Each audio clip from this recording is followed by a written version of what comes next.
Hello, I'm Alan Keays, and I'm joined today by Brent Curtis, and we're here today to provide you a look at some of the stories we're working on for tomorrow's paper. We will have a new Supreme Court justice. The governor appointed a new member of the 5-member panel. And who is it? It is Judge Herald Eaton, who's known has sat in Orange and Windsor County, occasionally up here filling in. I seem to remember seeing him in this courthouse on a few occasions. Mm-hmm. He's from the Woodstock area.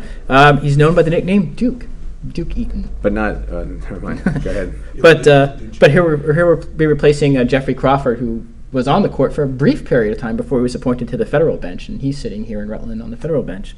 Also in tomorrow's paper, the head of the U.S. Veterans Affairs was in Vermont today, talking to medical students up in Burlington, as well as going down to White River Junction in the Dartmouth area, talking about how to attract them into the medical profession with the VA.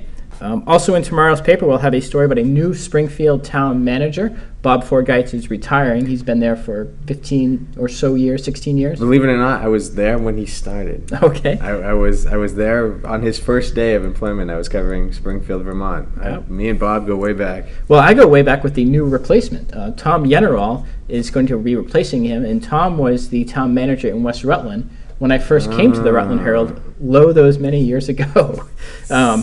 Back in 1996, he was a town manager in West Rutland. And also in tomorrow's paper, we'll have a story about the race the Herb Russell is taking on John Matson in a city house race. Gordon Drusilla will have that story. I know you were up at the hospital earlier today. Yeah, writing about the hospital is saying that they're going to be saving about in the ballpark of $350,000 a year thanks to switching from number 2 fuel oil to natural gas, condensed natural gas.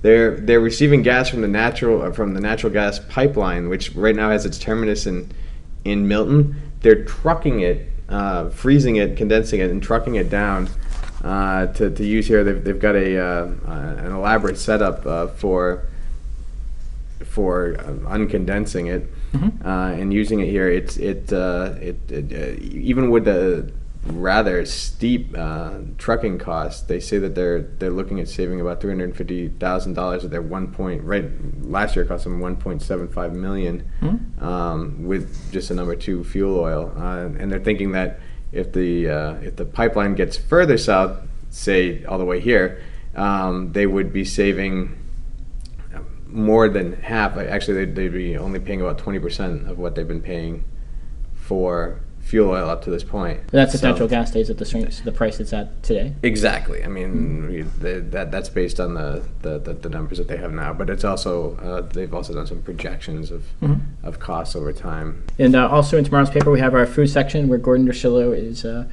featured. One of our reporters writing a food column, Food for Thought, his column. Mm-hmm. And I can tell you that the food story does involve bacon. That's all I know about it at this point. I think I've seen it. Bacon squash, is that? Something like that. Yeah, I think I've seen it. Yeah, well, let's look at some of the stories we're working on for tomorrow's paper. Thanks for watching. Have a great day.